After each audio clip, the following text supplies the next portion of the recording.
Hi guys, it's Tanya for Little Yellow Bicycle, and I'm back today to show you how to make an altered spring birdhouse using their Elizabeth Park collection. We'll be using the Spring Song 1 patterned paper and the Spring Green Tops patterned paper from the Elizabeth Park collection. And here's a look at the other embellishment and sticker packs we'll be using. And here's a look at the additional supplies that you'll need that are not in the Elizabeth Park collection. Here's the project that you're going to complete using the downloadable PDF. And for today's video, I want to show you some tips and tricks on how to complete this project without any headaches. So the first thing you're going to want to do is find yourself an unfinished wood birdhouse. I found mine at Michael's for, Hobby Lobby for $4.99. And in the PDF, I have noted the item and SKU number on the bottom. In case you can't find them at your local Hobby Lobby, you can request for them to order you one. So one thing I wanted to show in creating this birdhouse was the different ways that you can use the paper flower kit to complete a project. So two ways that I've done that is I've layered the flowers here by creating an extra large center so they slid right over top of the perch here. And the other thing I did with the accordion folded pieces, instead of creating a flower, I created a double fenced border right here, the fuchsia and the orange. And I did that on both sides using just one paper flower kit. The other thing I did was I used the accordion pieces to also create this extra flirty little curl here coming off of the roof to act as an excess of the shingles there on the roof. Some other things that I've done are I've covered up the bottom hole on the birdhouse with the chipboard piece, and I've embellished it further with some more pieces from the chipboard pack. Down here I just have some natural craft moss from the craft store that's hot glued on, and I've also used that on the sides to look like grass. Both portions on the sides were also put on with hot glue. And that moss can be found at your local craft store, but a lot of times you can find it in your dollar store as well. Some other things I've done to jazz up the pieces, you can see here on the dimensional butterflies, I've added some of the jewel stickers, and then I've also added some wire. It's 26 gauge wire, but you can use wire that's 20 gauge. Anything smaller number than 20 gauge is going to be too thick to manipulate for this project. And I've embellished the chipboard birds here. Their eyes, I just added a tiny jewel sticker right over top. Another part of this birdhouse that I thought was unique was using 1/2-inch white craft pom-poms all the way along the edge. Those are just hot glued on. And when you cover your roof, you want to make sure that you cover it with the green tops paper, so that you have the tops going long ways. If you cover it so that the tops are going this way, then you'll just have to adjust your dimensional pieces. So I want to show you how I created the dimension on the roof. But quickly, I want to show you the butterflies. All three butterflies are embellished the same way, one on each side of the roof, the yellow, and then one on the front, this pink.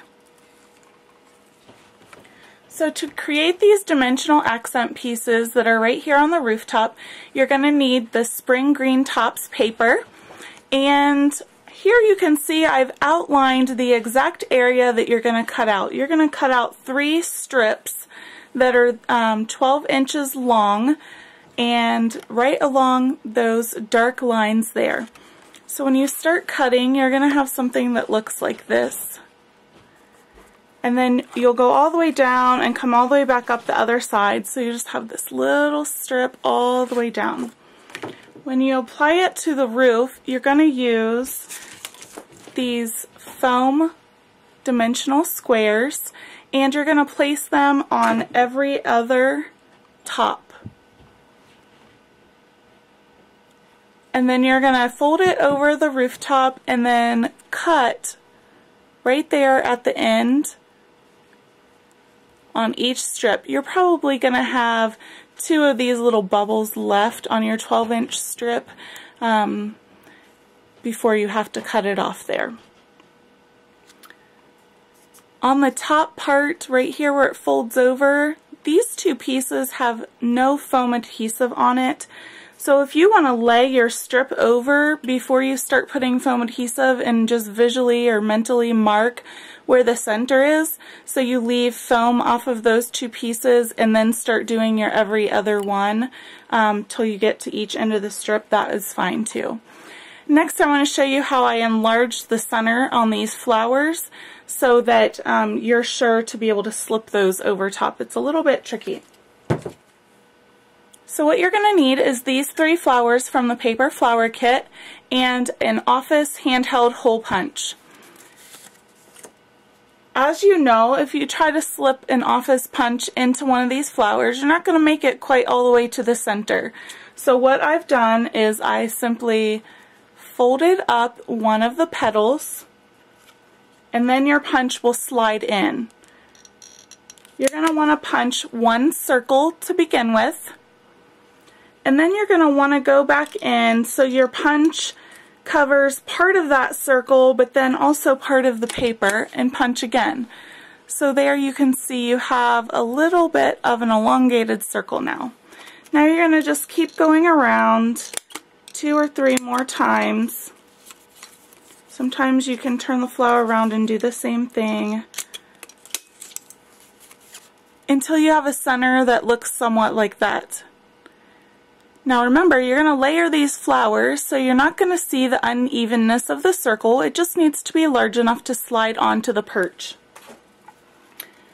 You can test it and see if it slides on, and if it doesn't, you can adjust and punch some more. So you're going to do that with each flower. The orange one needs tucked up as well.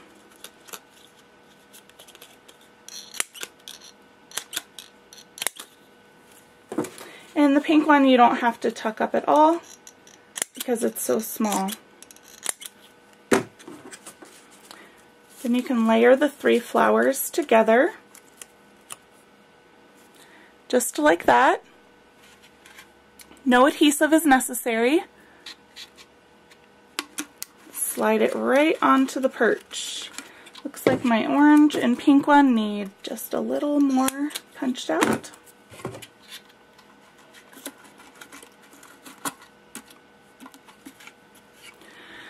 So there they are on the perch, and then you can turn this so that the top hole is open because this bottom one's going to be covered with the chipboard piece.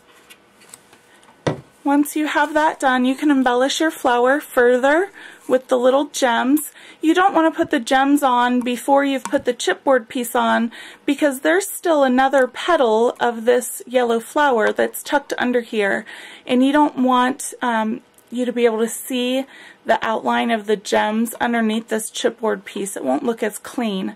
So put the chipboard piece on first and then add your embellishments. You can also see that I tidied up the excess of the pink flower that was cut out just by putting on tiny jewels, and I alternated the size. I did a medium size and then 2 small ones, another medium, and just repeated that pattern around. Again, there's still no adhesive on these flowers, but if you feel more comfortable by placing the petals exactly how you want and then putting adhesive behind it, that's fine too. I prefer the fun dimension of the flowers, so I can fold along those score lines that are already there and create further dimension. One last thing I want to show you before I go is how to create the antenna for the butterfly dimensional pieces. So you're going to need a spool of wire. For demonstration purposes, I'm using a dark wire just so you can see, but for the sample I've used a silver wire. Again, you can use anywhere between a 20 gauge wire and a 26 gauge wire. 26 gauge will be thinner, 20 gauge will be thicker. So you're going to want to cut off about 7 inches of wire. And the first thing you're going to want to do with this wire is fold it in half and pinch where it's folded in half. And then you're going to start about halfway down between the point and where you've pinched the wire and create a curl just like that. Now with the remaining wire that's hanging down here, you're going to coil that up. If it's easier for you to use a thin paintbrush, the handle on a thin paintbrush, or a pencil, that's fine. But I just hold my finger here and then use my other hand to start coiling it around. You can see there's the first coil. You can pull it tighter. As you keep twisting, the coils get tighter and tighter. And I just keep twisting that around until it's all twisted up to look like that. So you'll do the same thing with the other side.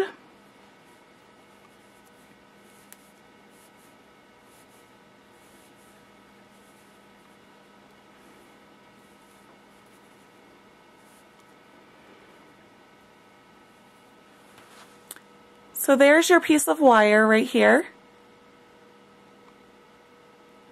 And then you're going to attach it to the back of one of the dimensional butterflies. So you'll remove the butterfly off the sheet, and it is sticky, but I recommend putting some hot glue right here in the center, and then you'll stick your antenna right over top of there. And then as you'll notice, they need to just be twisted and manipulated just a little bit so they look just like you like them. So there, that looks a little bit better. And then I decided to embellish mine further right here down the center by creating a body for my butterfly using the jewel stickers. Also, these butterflies come so that each piece of this comes open, and you'll notice this little teeny piece of foam adhesive right here. You just need to take that backing sticker off of it and then push it down, and you'll do that between each section, and that creates your dimensional butterfly. So with that foam there, then the wings stay spread apart a little bit better. Once you get it stuck to your project, you can manipulate the wings better so that they look how you want. So here's how it looks on your finished product. Again, these are silver wires here. I used the dark color just for the tutorial to show you how to do them. So these butterflies create a great dimension that's kind of hard to see from just the front. But I love it. You can see there on the roof the yellow one and then the purple one. So that's all I have for you today. You can download the full PDF instructions with supply lists on our website, and we'll see you back here next time. Thank you.